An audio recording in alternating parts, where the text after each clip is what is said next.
mbokk yi asalaamaaleykum mbégte la ñuy am saa su jot di feggoog yéen fépp fu waay mën a nekk ci Walf TV leeru jamono si seen émission bi lee di Selebe Yoon saa su jot ñu fiy pencoo lépp loo xamante ne dafa yemook actualité ay bés bi moom la ñuy waxtaanee ci plateau bi di ci dalal ñoo xamante ne nag ay kàngam lañu seen xam-xam màcc ci fànn gi nga xamante ne moom la ñuy waxtaanee laataa ñuy soobu ci nga xamante ne mooy ponk yi ñu fi dajale duñu def lu dul dalal suñuy gan bàyyi leen ñu nuyoo ba noppi ñu doog xuus ci waxtaan wi ku ci mel ni Mamadou Bamba Ndiaye di secrétaire général bu MPS Sellal bokk ci coalition gagnante Wattu Sénégal honorable maa ngi lay nuyu. maa ngi lay fay bu baax ajaratu di nuyu son doomu mbaay moo fi nii dajal tey di siyaar ñi ñu déglu ñëpp di dellu di jaale war réew mi et mag mu baax bi fi jógee ci fan yi la ñu weesu muy sëñ Abdoul Aziz Sy Al Amin loolu doon na loo xamante ne lu rëy la daal lu ñu ñàkk ñun ñëpp ñu ñaan suñu borom rek mu yokk ay leeram amiin yaa rabbi te ki fi toog itam doon xalif général des Tidianes mu yàgg fi te wér amiin jërëjëf Mamadou Bamba Ndiaye kon ci kanam tuuti ñu xuus ci waxtaan bi honorable Abdoulaye Ndiaye itam nekk responsable APR fii ci Grand Yoff nekk ci coalition Benno Bokk Yaakaar honorable ñu ngi lay nuyu. maa ngi lay fay soxna Awa di la ziyaare di rafetlu invitation bi di nuyu doyen Bamba di profiter également ci plateau bi di yeesal samay njaal ci umma islamique bi yëpp rawatina ci famille Tidiane ci ki ñuy ñàkk muy sëñ Abdoul Aziz Al Amin di ko ñaanal suñu borom yóbbu ko ci àjjana yi gën a kawe di ñaanal également le nouveau xalif muy sëñ Mbaye Sy Mansour ak ay rakkam ak njobootam ak njoboot bi yëpp yàlla oyofal yéen bi ba li ñu naal Sénégal ci ñaan ak ci yéene suñu borom mottali ko suñu borom mun na ko yàlla def di nuyu téléspectateurs yëpp di ñuy seetaan rawatina waa Grand Yoff di leen ñaanal jàmm ak salaam di anticiper ci occasion bi di leen wax bonne heureuse année surtout jullit yi parce que xam ngeen ne ñu ngi ci andi at bu bees te fii ak ñetti fan njóobeen yi dañuy rey seen bopp encore ci cere yi ma leen di wax ñu def attention di ñaanal daal ñëpp Sénégal bi yëpp jàmm. jërëjëf honorable yi ñu leen di jaajëfal bu baax du ñu def soobu ci waxtaan bi ay bés yi yëpp nag ki nga xamante ne fi mu nekk nii moom moo indi actualité teg ko askan wi itam di ko waxtaanee moo di Mamadou Ndoye bu LD gannaaw ba nga xamante ne suñu ñoñ yu Sud FM ku ci mel ni El Hadj Baye Omar moom moo ko dalaloon mu yëkkati fa yile kaddu fësal ko waaye kaddu yi ku nekk am niñ ko jàngatee ak na nga ko mbëbëtee looloo tax nag tey ñu war ko pencoo ngir gën ko indi leeral ci askan wi li nga xamante ne lënt na ñu leeral ko dañuy njëkkee ci ki nga xamante ne moom moo di Mamadou Bamba Ndiaye gis nañu ne kii di Mamadou Ndoye bi mu génnee yëkkati kàddu yooyu ñu bari dañu jàpp ne dafa violé daal secret boo xamante ne dafa doxoon digganteem ak njiitu réew mi ci fànn boobu mooy forme bi daal naka nga ko jàngatee. bon xam nga loolu seen biir la xewe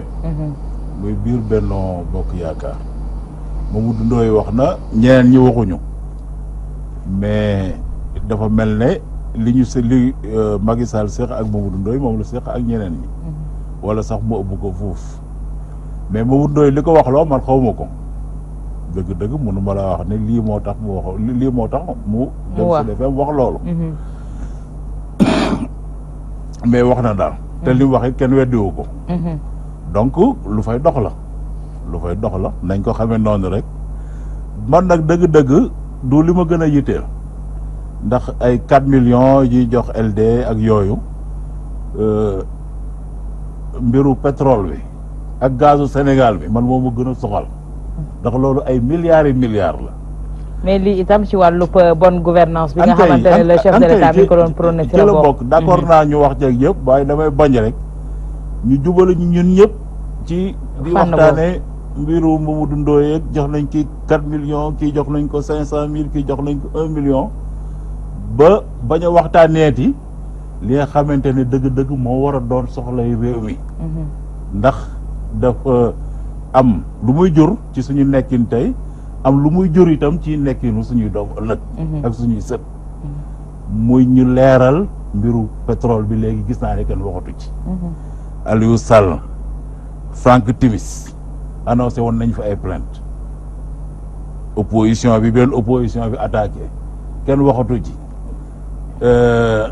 yooyu yëpp dafa mel ni dañ koo bëgg nëpp nëppal rek bàyyi noonu. c'est pour vous détourner de l'essentiel daal. bis bu ne rek ñu génnee beneen affaire. mais loolu waxatuñ ci man nag dama bëggoon loolu ñu wax ci dinañ ñëw ci point boobu ci kanam suñu gënee xuus ci waxtaan wi honorable Abdoulaye Ndiaye li nga xamante ne moom moo mi ngi koy wax nee na xamul lan moo waxloo Mamadou Ndoye mais ci li ñuy fësal moo di ne ministre moo ñëw toog réunion LD fësal ne yéen a ngi wax bëggu leen woon ma dem ci gouvernement beeg yi ni mel mais kii di Mamadou Ndoye chaque weer président jox ko 4 millions looloo tax mu génn leeral li mel. waaw xam nga man débat interne bu concerné benn parti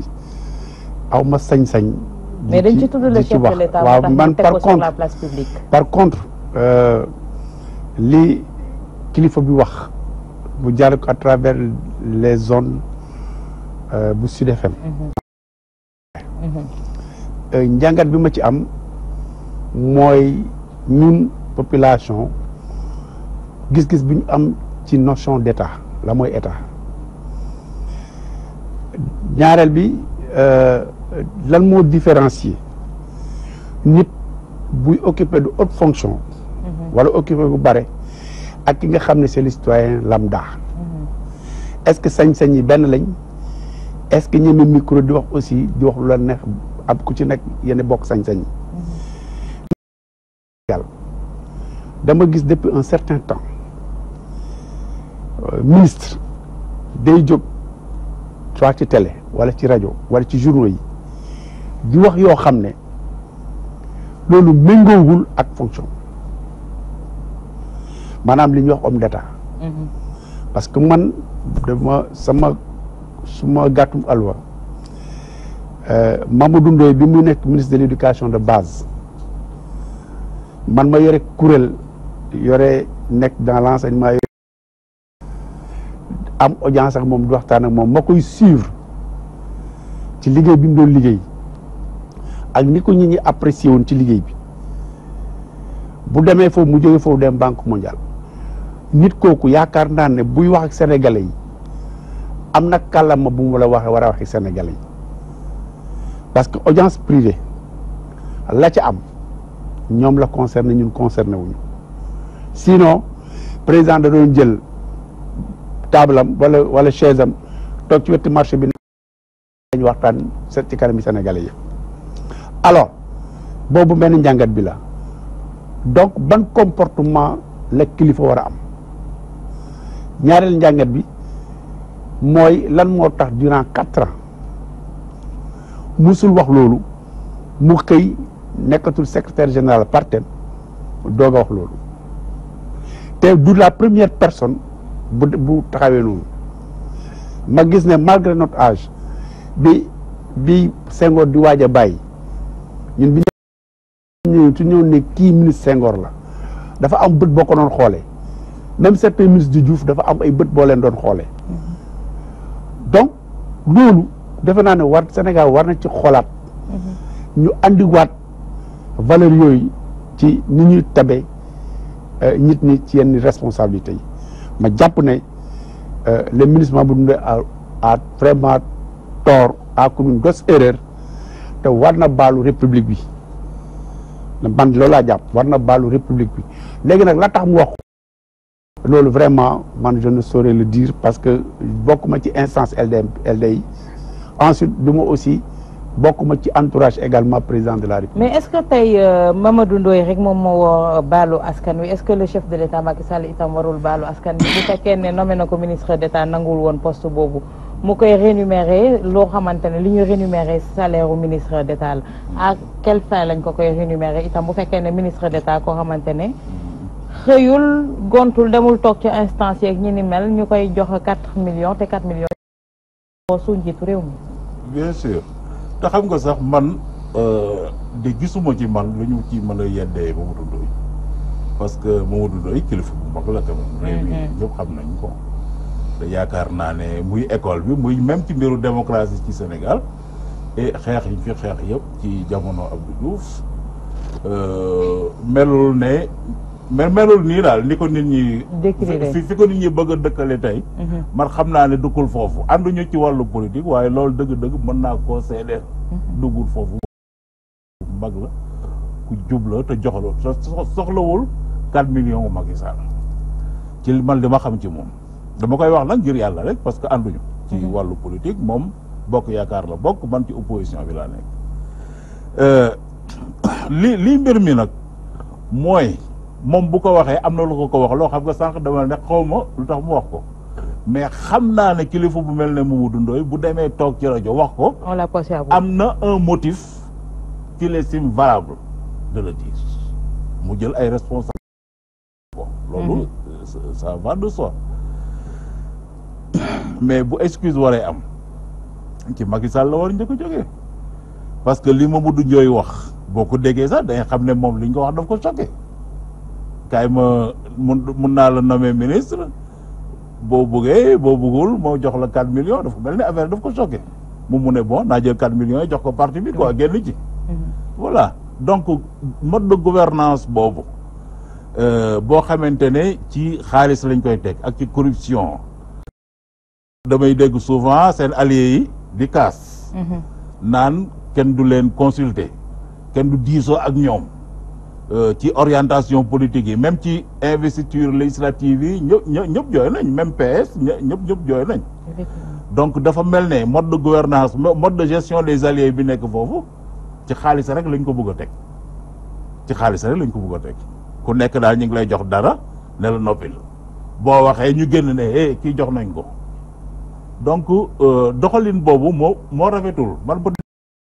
gu ji mais comme yaa ñu woo débat. mais c'est dans l'espace politique également. c'est dans l'espace politique ma ciy joxe sama xalaat loolu seen problème mu biir kër la. mais yaakaar naa ne mode de gestion des alliés boobu nga xam ne daal ku nekk jox naa la léegi na ñëpp noppi wala ku wax ma toroxal la ma siiwal la ñu génn ne yaa ma laajoon poste ministre d'État yaa ma defoon léegi yaa ma defoon la loolu dafa rafetul loolu dafa ñaaw. moo tax daal man maa ngi koy ñaawlu bu baax a baax te vraiment dafay yàq classe politique bi ci réew mi. parce que day tax ba nit ñëpp jàpp ne daal affaire bi question seetloo xaalis rek la. te loolu nag dëgg-dëgg. est-ce que du façon bi li nga xamante ne moom lañ commencé nemmeeku gis nañu li xew biir LD xew na ci yeneen parti yi ni mel Abdoulaye est-ce que du kàddu gi njiitu réew mi yëkkati woon ne opposition bi dinaa leen tënk daal ci waxin. waaw xam nga soxna si boo dégloo suma wax sànq man dama posé wu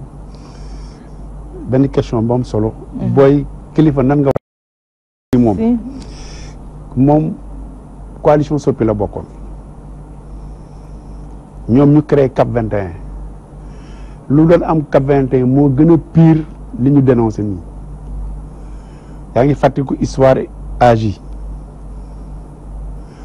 problème bi il faut le poser. mais est-ce que c'est pas l'histoire non xaar mooy dama c'est-à-dire moo tax sànq ma ne la mbir mi c'est beaucoup plus profond que ça ñun ñu ñuy créer parti kan moo war a créer parti boo créer parti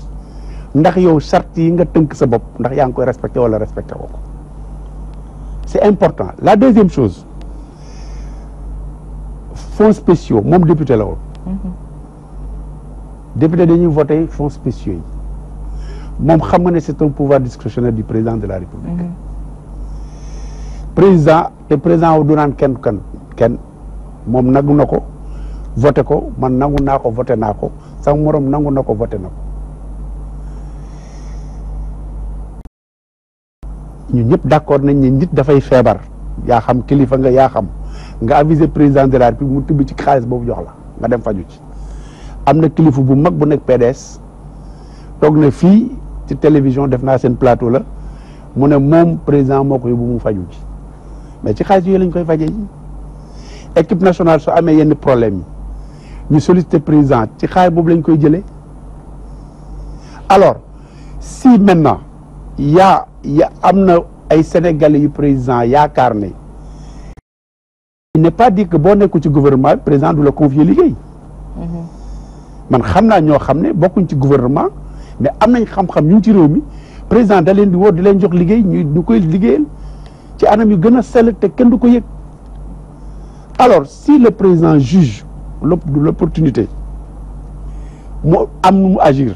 wala ngeen waxtaan yaa xayti ñaari fi ñoo mun a nekk nga sàmm sa ngor ba la ngeen waxtaan foofu mu yem seen biir wala illaa nga am courage fa mu nga génn nga wax mais ba léegi parce que problème bi li ko andi c'est la crise interne bi am LD moo andi problème bi c'est un problème interne qui ne date pas d'aujourd'hui am na 5 mois ci gannaaw.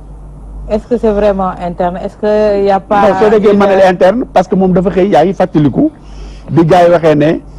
il n'est plus secrétaire général gars yi ne non il n'a pas démissionné et cetera yaa ngi fàttaliku. seen boobu mais est-ce que du am dafa am benn loxo boo xam ne. non xam nga léegi non xam nga non je crois que les responsables de la LD sont assez responsables. de poser quoi que ce soit te boo dégloo seen porte-parole Moussa Sarr il a été très clair. yow yaa ma xamal léegi ne Khoudia Mbaye moom la gars yi attaqué mu wax leen jox leen information donc je dis que c'est un problème à l'interne alors moom su demee nag wax loolu peut-être su pensé ne que dafay bëgg a incriminer président dafay nax boppam parce qu'il a été ministre de la République la ñu seqoon nag Abdou Diouf moom ak Ablaye Bathily moom lañ seqoon ak gouvernement Diouf ñun keneen xamul mais ñoom xam nañ seen diggante ak. mais est-ce que c'est pas le président Macky Sall en tant que chef de parti qui le problème fait incursion dans les partis non loin de là non connaissant le président Macky Sall on lui fait un mauvais procès te gis nga nit ñi ñun Sénégal loolu moo ñu taral moom il a pratiqué Macky Sall sama visage il a pratiqué Macky Sall xam na kan mooy Macky Sall keneen pratiqué na Macky Sall xam na kan mooy Macky Sall loo ko mën a waxal xam nañ ku maandu la léegi nag le problème qui se pose c'est que dafa am ay comportement yoo xam ne ci xam nga Abdoulaye Bathily a été ministre d'État en tant que secrétaire général de la LD il a été ministre d'État qu'est-ce qui lan moo tax ñun mënuñ xalaat ne Mamadou Ndoye étant secrétaire général bëggu doon am rang boobu comme bi Abdoulaye Bathily amoon si on lui refuse cela ça peut constituer un autre débat mais man li ma jàpp cette question pour ñu régler ko man d'accord naa que ñu ubbi débat sur ce mécanisme là important muy la gestion des fonds spéciaux ñu waxtaan ci société civile ku ne joxe sa xalaat ñu seet nan lañ koy améliorer pour ñu mun a am la même compréhension parce que beaucoup de gens aujourd'hui fii ñu ngi critiquer président te bu ñu amee problème bindu président dimbale leen muy non waxuma la yow waxuma la loolu non dama la ne non déggoo li ma la dama la ne musuma koo téléphoné musuma koo ñaan audience musuma dajeeg moom di dëj waaw may ma pare voilà dama la déglu il faut être clair man dama lay déglu parce que vous êtes habitué aussi de ces choses là qui est habitué ama yaa ngi tooñ léegi ñu avancé ma xaar ma yeggali yaa ngi tooñ waaye avec tout le respect que je vous non avec tout le respect que je vous yaa ngi tooñ ñun ñooy débattement yow moi je donne un point de vue j'ai dit il y a des gens soo ci gisee sa bopp yaa xam soo ci gisul sa bopp jaru nga wax mais je crois non attends xam nga attends rek man du ma la tooñ du ma la manquer de respect non waaye bien je crois que il faut un minimum de respect je crois que loolu mag d'accord on avance donc je crois que man li ma d'accord ñu waxoo nit booy critiquer da ngay proposer quelque chose à la place pour ñu mun a avancer partout les Sénégal nañu bàyyi li su ma arrangé rek doo wax su la arrangé wul nga commencer critiquer donc man je peux vous citer un cas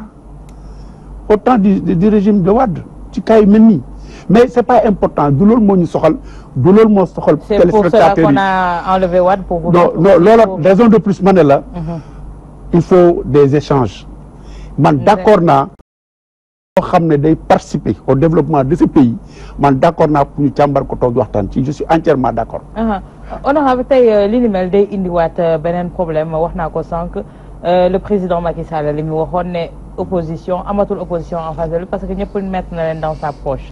xëy na bii moo fës mais am na yeneen yoo xamante ne gis nañ ko fi ay problèmes yoo xamante ne mi ngi am ci biir parti yi beneen itam day indi problème mu financement des partis politiques au Sénégal muy problème boo xamante ne war nañ ko mën a teg avant ñuy ñëw ci wàllu fonds spéciaux yi sax. non absolument question financement des partis politiques loolu fi yàgg la depuis temps wu Abdou Diouf le accord amoon consensus entre les partis pour le financement des partis je pense même que am na benn juriste bu ñu fi désigné woon mu bindoon ci rapport Mbodj le professeur Mbodj bindoon na fi rapport sur le financement des partis mais bon ça fait presque 20 ans dara amu ci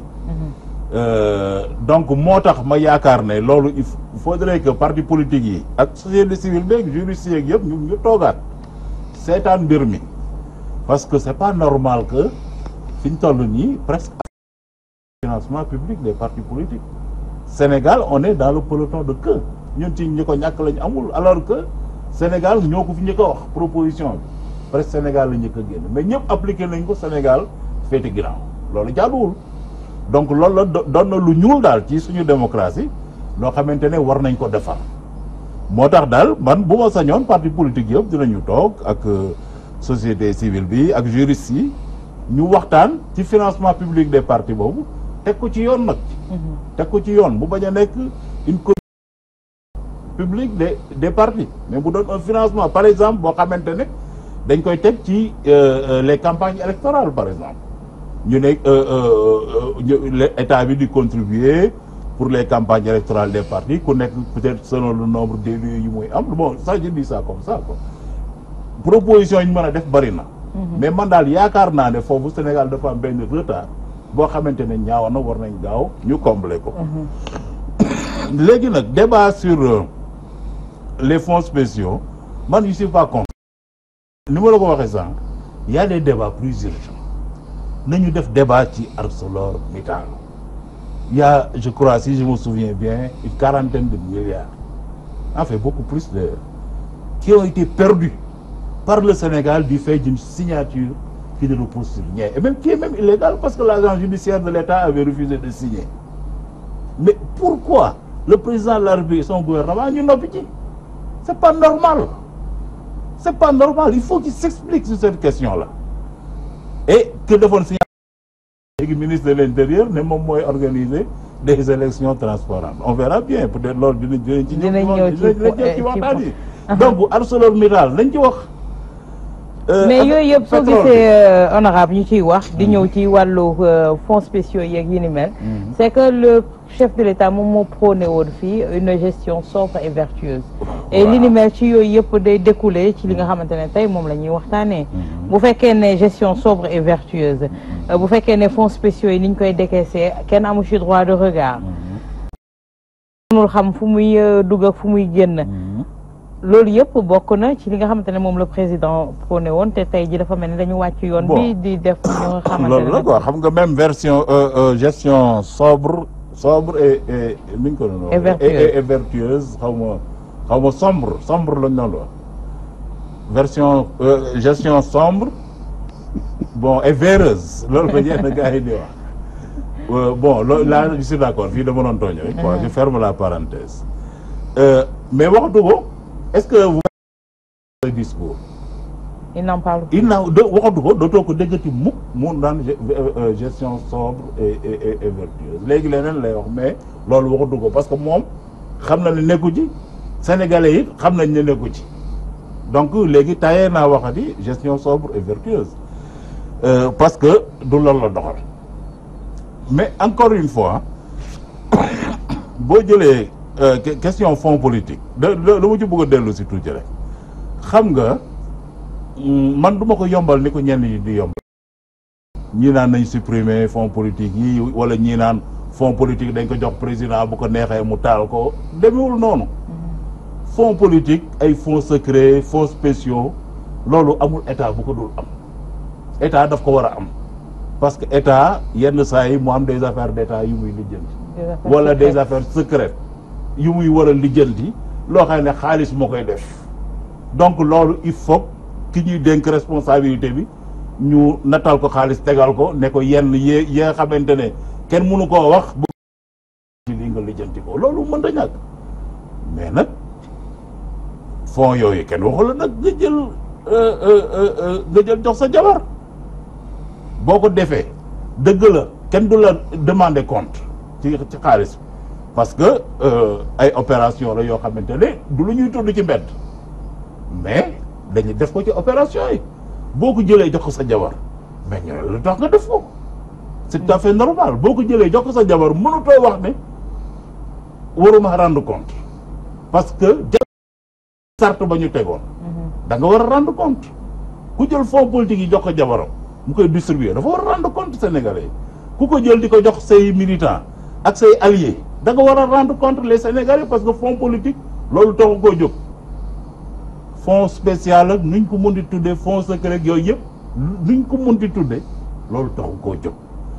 donc man j'imagine que parce que yenn saa yi itam bon damay gis ne c'est très commode daal c'est-à-dire que bu benn problème amee ñu ne woy mais c'est Macky Sall en tant que mais beneen yoon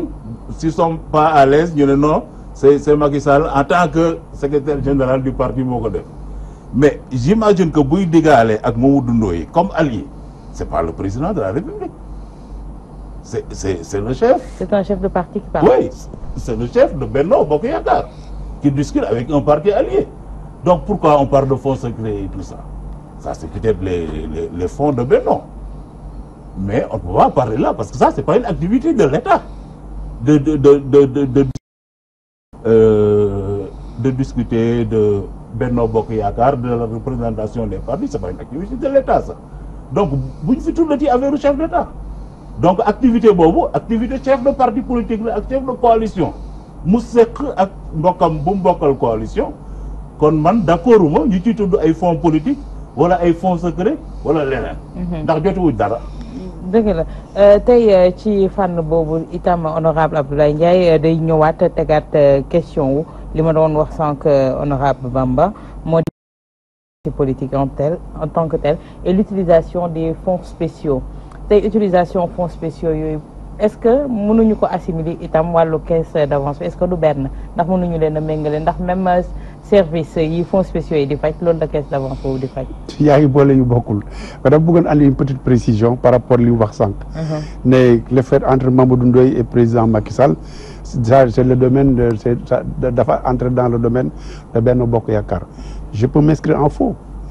parce qu'en principe Mamadou Ndoye c'est un ancien ministre. Président bu demee bi di ko proposer poste ministre c'est parce qu'ils ont parlé des questions gouvernementales ils ont parlé des questions peut-être de gouvernance donc il faudrait que bu ñu xamul. mais kon ci ban base la ñu mën a. non le président non dama la ne ci ban base. dama la ne non dama la ne man fu ma nekk lu may wax damay bëgg a andi cohérence demain ku ma gis ma mun la xool les yeux dans les yeux. lu ma xamul fekkewul du ma tam dama ciy maandu li ma jàpp comme information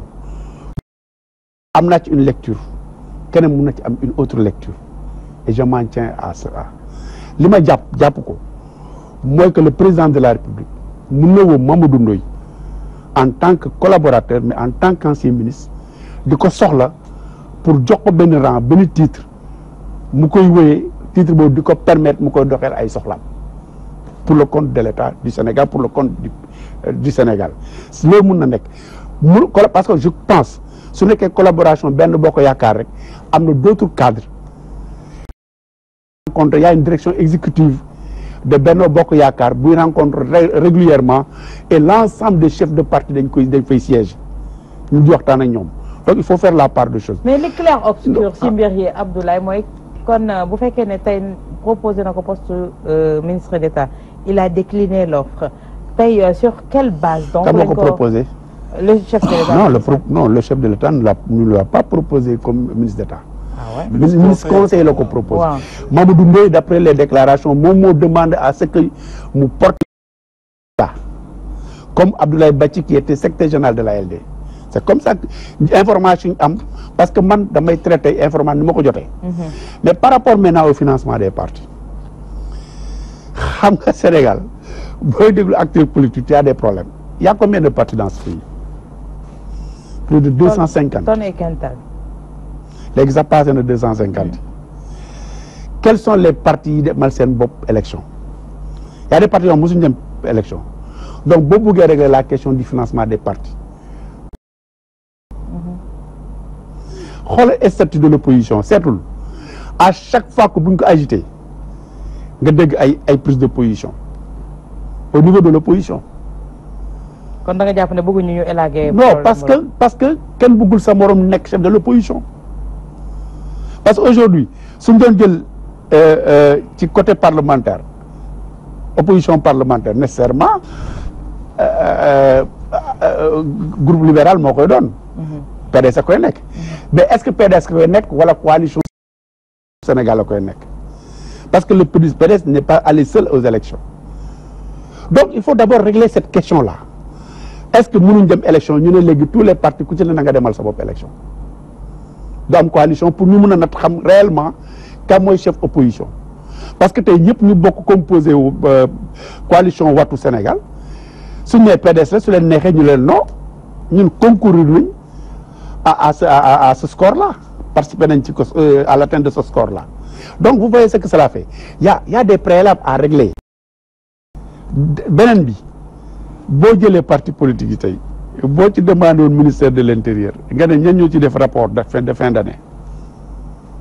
su bëree dina ma jaaxal trop su amee sax naa la jaaxal pour wax la ne fii on a plutôt des partis de médias yi la ñuy dem di wax mais su nekkee ci terrain bi tu vois quelques rares partis ci terrain bi alors pour régler la question du financement dañ koy lier au statut de l'opposition d'abord il faudrait que parti yi musul dem élection ñu seet na leen di et puis que ñu demander à tous ces partis-là d'aller aux élections que benn coalition du dem ñu mun a xam ku jiitu par ordre peloton de tête bi ñu seet en vérité kan lañ war a mën a désigner tey comme chef de l'opposition à partir de ce moment dinañ wax ne par exemple ñi atteindre taux de réussite de temps ñooñu ils ont droit à un financement mais tous les partis politiques du Sénégal ne peuvent pas avoir des financements d'autant plus que ñu ci bëri ay partis télécentrés opposition bi rek la arrangé si dama la wax loolu dama la ne non je t'ai dit de manière globale laa la wax c'est-à-dire que man c'est pas parce que je suis dans l'APR que je dis que tout est beau chez nous man du ma fonctionner noonu ñi ma xam ñëpp xam nañ loolu ci man mais nit ki aussi buy liggéey na nga ko waxal méritam parce que man mënu ma d'accord nga nekk ak nit tey Macky Sall 3/4 opposants yëpp tey yi koy wax nii man boobu politique ma dama doon toog di seetaan sama télé di leen di déglu rajo ñu koy tagg ñoom ñëpp boobu il était premier ministre wala ministre de ñoom ñëpp ñu koy tagg ce sont ces mêmes gens qui se retrouvent aujourd'hui pour taxer ko du n'importe quoi xam nga nit ki buy liggéey am nay acquis am nay avancé mais am nay insuffisance mais bul jàpp ci insuffisance rek nga ñëwal xam nga man tey lan laa d'accord j'ai dit ça de croix keroog fii débat bi ñëw fii ma ne ko doyen yow am nga parcours boo xam ne war na lu mën a permettre tey boo amee leen lu la ñor ci réew mi war nga demander autorité de ce pays dem waxtaan ak ñoom j'ai vu ça dans un pays parce que man maa nekkoon chef délégation Sénégal Parlement africain dama doon sillonner dëkk bi réew mi gis naa ay opposants yoo xam dans un pays dañuy rencontrer di joxe ay xalaat. mais est-ce que c'est valable ici au Sénégal bu ñu xamee ne. mais non attends non xam nga fii lan moo fi nekk. non xoolal te gis nga non gis nga li am ci politique bi nii non c'est le Sénégalais moo bindoo noonu gis nga li am ni ci politique bi nii boo demee ci sport bi moo fa am boo demee ci média yi boo demee ci culture bi moo fa am c'est-à-dire que Sénégalais bi ci boppam moo war a toog xoolaat boppam xool digganteeg borom xool digganteeg boppam xam ne man est-ce que lii may def nii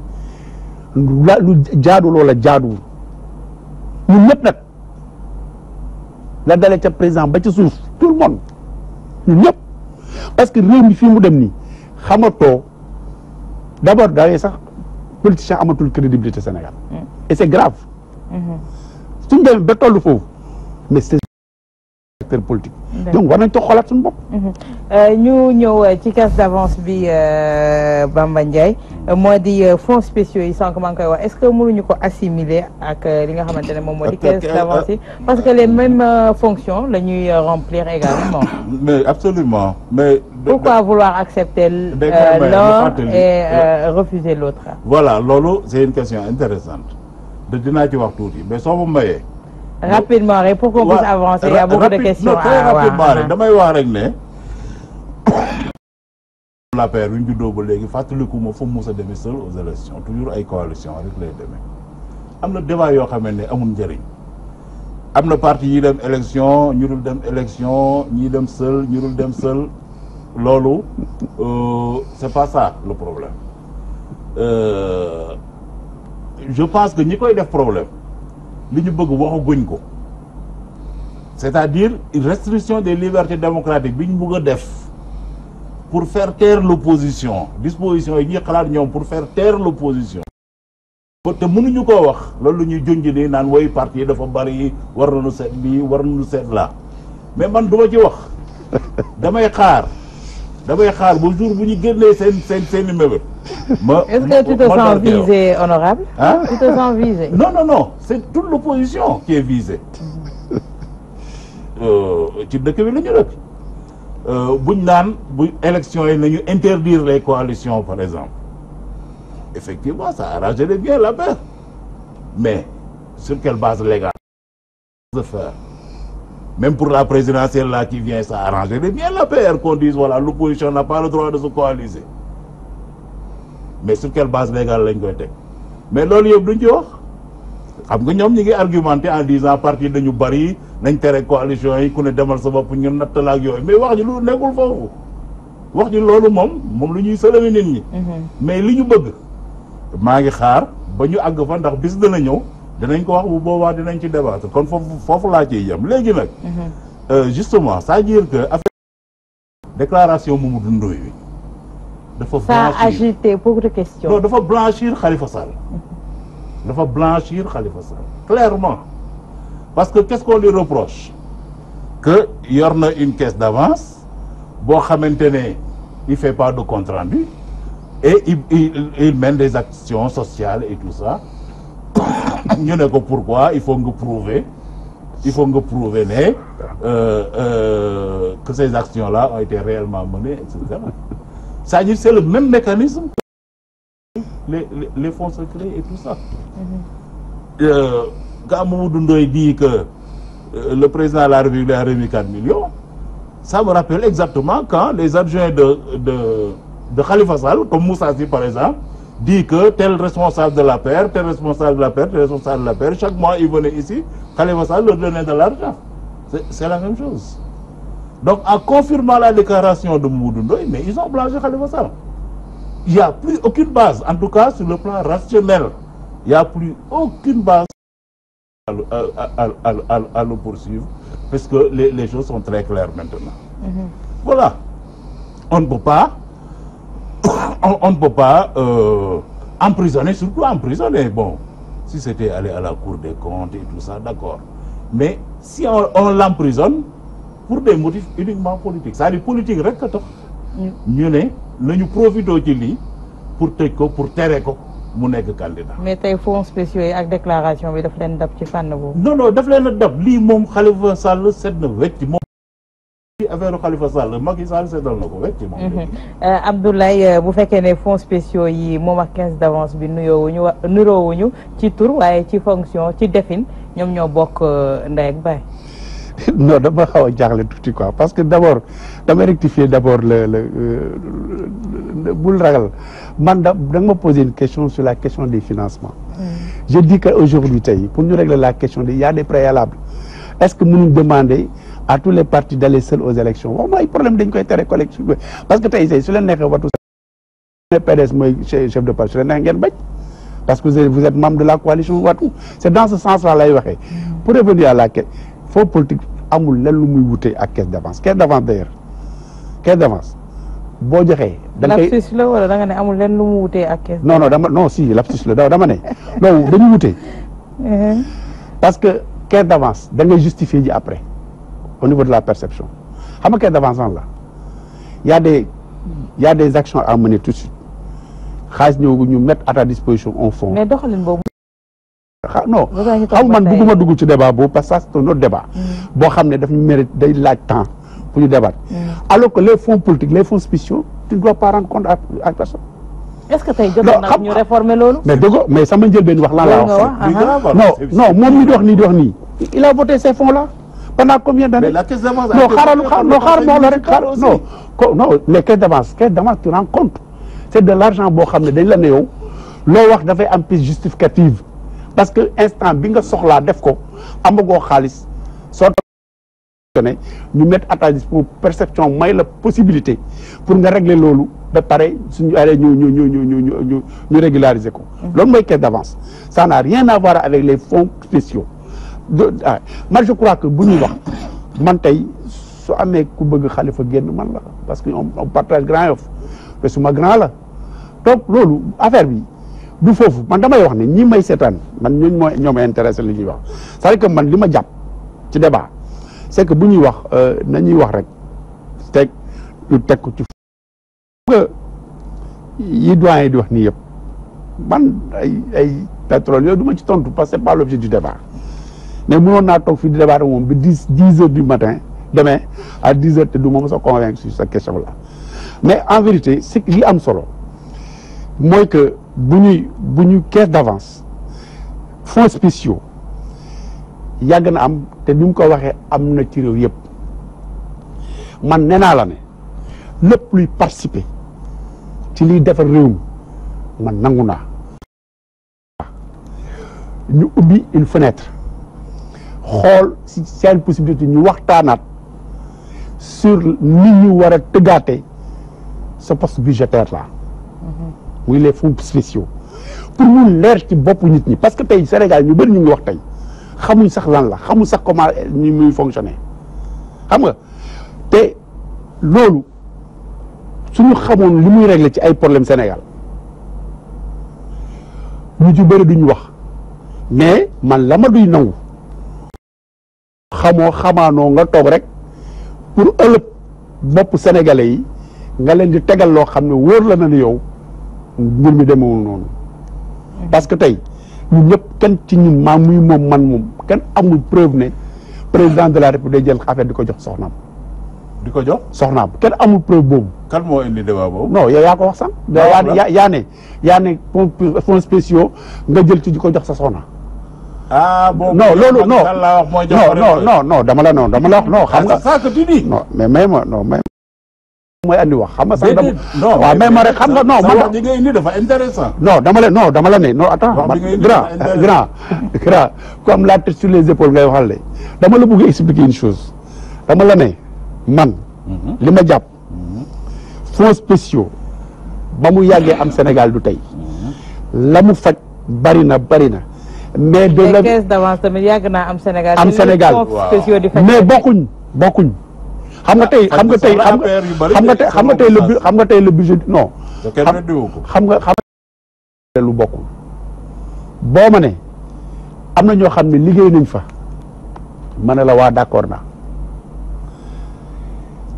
jëlal budget mairie Dakar il y a d'autres possibilités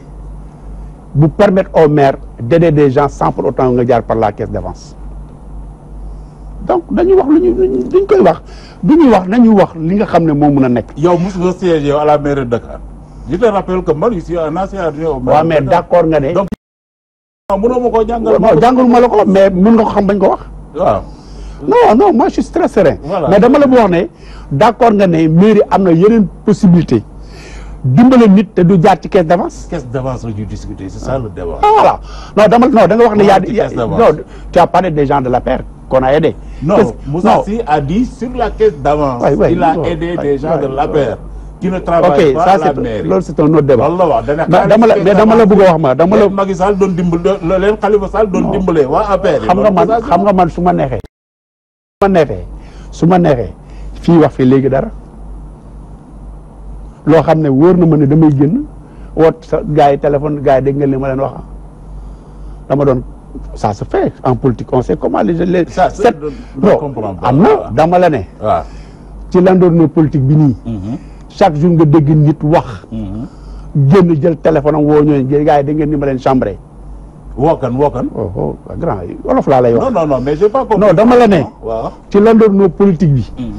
il arrive souvent. plateau wax loo xam ne bu ñu génnee. ñu attaqué woo ñooñu wax ak ñoom. ah da nga bëgg ne Moussa Sy loolu def. waxuma la pourquoi tu parles de Moussa Sy moi je ne parle pas de Moussa Sy. kon moi j'ai des difficultés à comprendre. mais munoo comprendre moi je parle du général pour habiter à du particulier loolu le problème qui se pose li am solo bi am solo mooy que fonds politique man li ma jàpp mooy nangu naa que fii mu toll réew mi assemblée nationale exécutif bi société civile. ñu war a mun a toog waxtaan seet lan lañ koy ba mu leer ci boppu nit ñi su nekkee dañuy def ay dispositions yu wóor que nga xam ne président assemblée la acheté ñooñu ñëpp ku ci nekk la nga yore ko fonds politique ñu xam bu boobaa lan nga war a génne ak lan nga warul génne. man je suis sûr que débat boobu moi je suis très ouvert pour cela.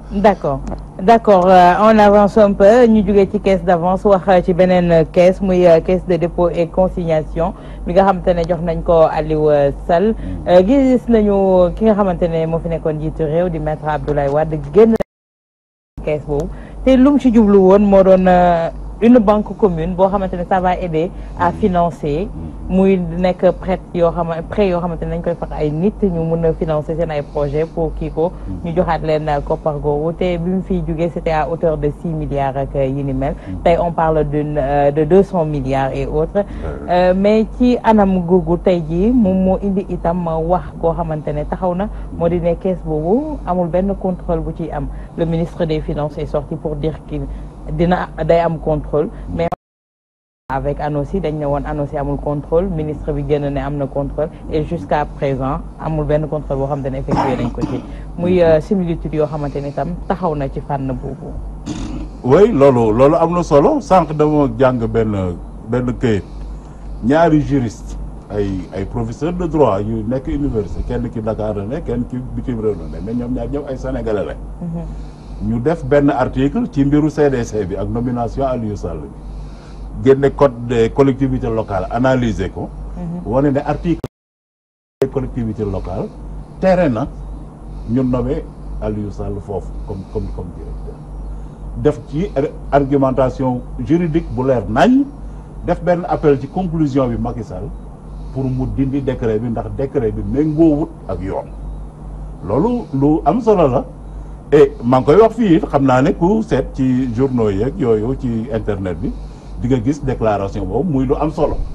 ndax bu boroom xam-xam bu jógee wax moom dañ ko war a déglu surtout que ñooñu xam naa ne bokk fenn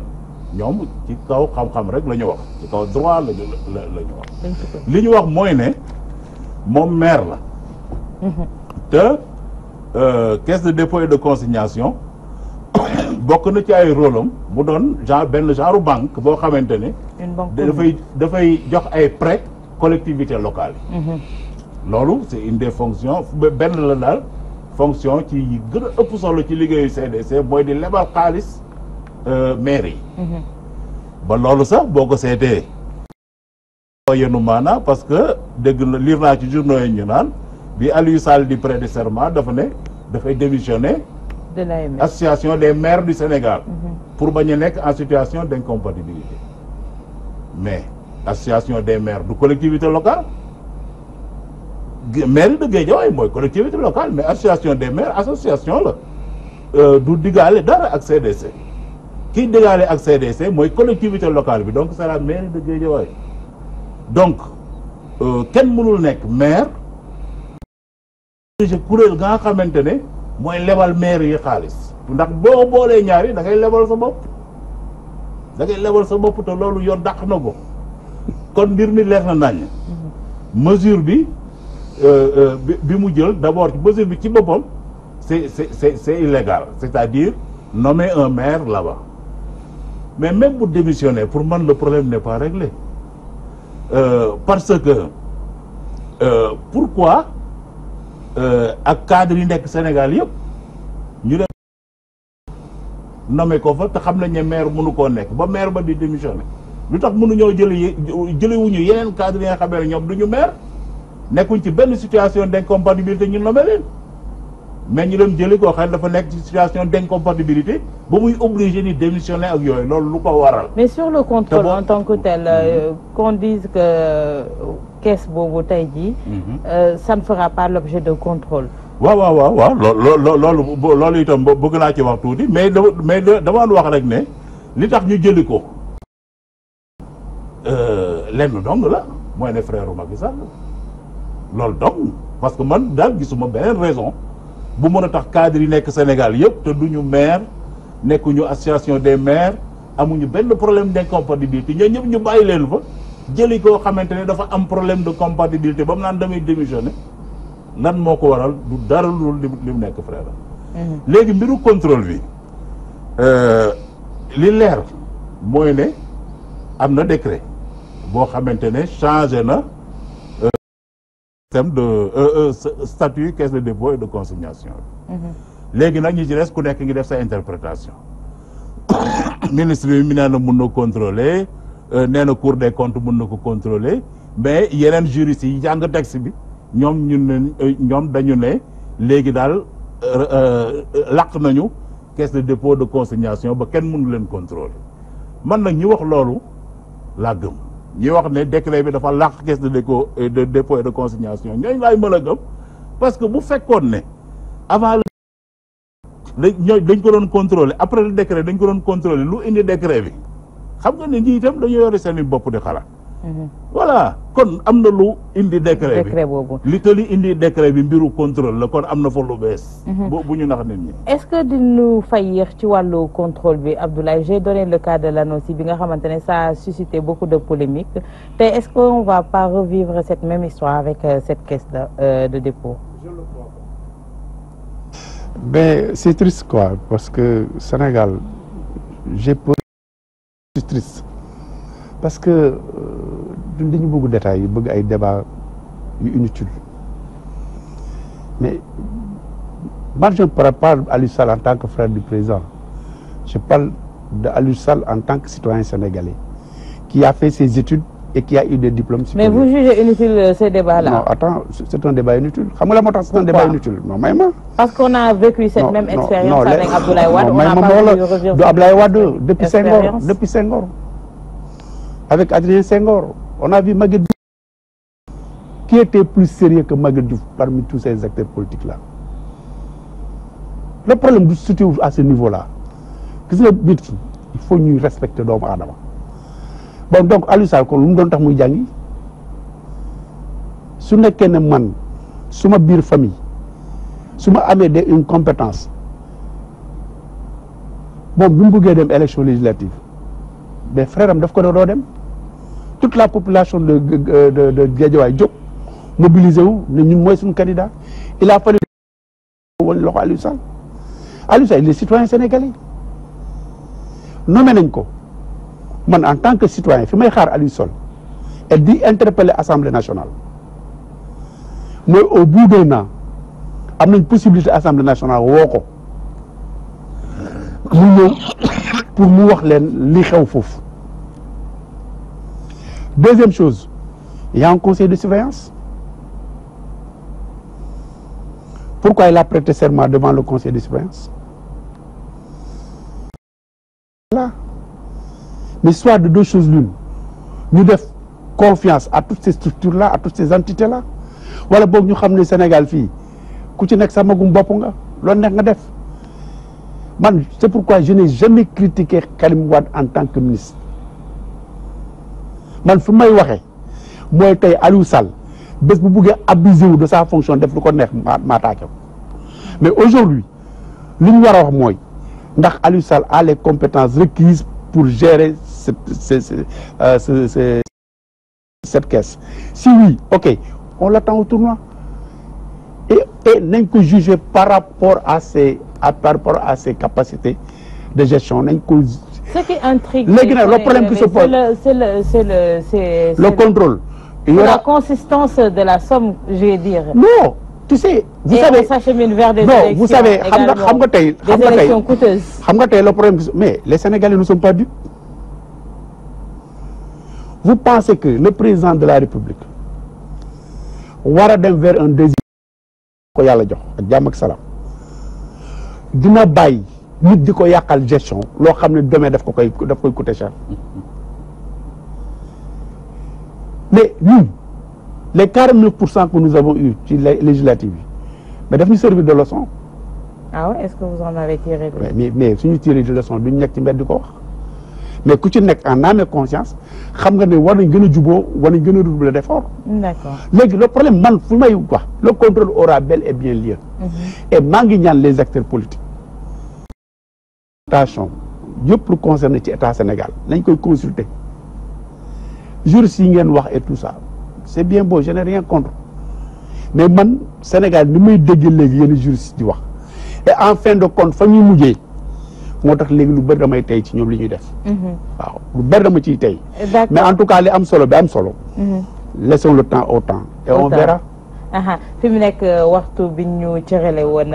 jeex na macha allah li ñu bëggoon a développer bëri na lu ñu war a wax bëri na mais lu jiw a jeexul. honorable député Mamadou Bamba Ndiaye ñu bàyyi la nga tàggoo. waaw jërëjëf may kontaan trop ci waxtaan wi rek di ñaan daal beneen yoon ngeen def benn waxtaan boo xamee ne ArcelorMittal lañ ciy wax. ak suñu gaz ak suñu pétrole parce que dossier. les ressources minières dañoo bëgg a suul dossier yooyu. te jaaduwul. d'accord. waaw di sant ñëpp nag di balu ak ñëpp wasalaam. jërëjëf honorable Abdoulaye Ndiaye itam ñu koy jaajëfal baax ci wuy si bi le dernier mot. pour sujet yooyu moom dama koy wax ne qui vivra verra. verra. di sant ñëpp di gërëm ñëpp. di la féliciter pour pertinence question yi. di ziar aussi sama doyen. moom yàgg naa ko suivre. man yàgguma dugg ci politique. mais yàgg naa ko suivre. di ziar aussi également ñi ñu doon seetaan yëpp. di ñaan yàlla defal ñu jàmm defal ñu tawfeex. yaakaar naa ne ñun on a été peut-être à la hauteur. di tax ñu ñëw fii ñu ngi koy sant ñëpp. lépp loo xam ne daal xaw na dëng xam leen du suñ coobare. mais bëggoon nañ ko neneen jërë ngeen jëf. jërëjëf may jaajëfal bu baax Ndiaye ñi tey plateau Ndiaye. leen di jaajëfal bu baax ne tey jóobee ni moom amuñu fi woon wàll di jaajëfal bu baax nag ci wàllu coordination bi oustaz Assane Diouf di jaajëfal du côté de la régie Charles René Fall ak Cheikh Tidiane Diop ma leen di jaajëfal bu baax a baax di leen jaajëfal yéen ñi safoo leeru jamono wal fajri di leen ñaanal fanaanu jàmm ak salaam te di ko sàkku ci yéen di leen jox dégg daje àllarba bi di ñëw bu soobee suñu borom ci beneen numéro célébé yoon jàmm ak xewal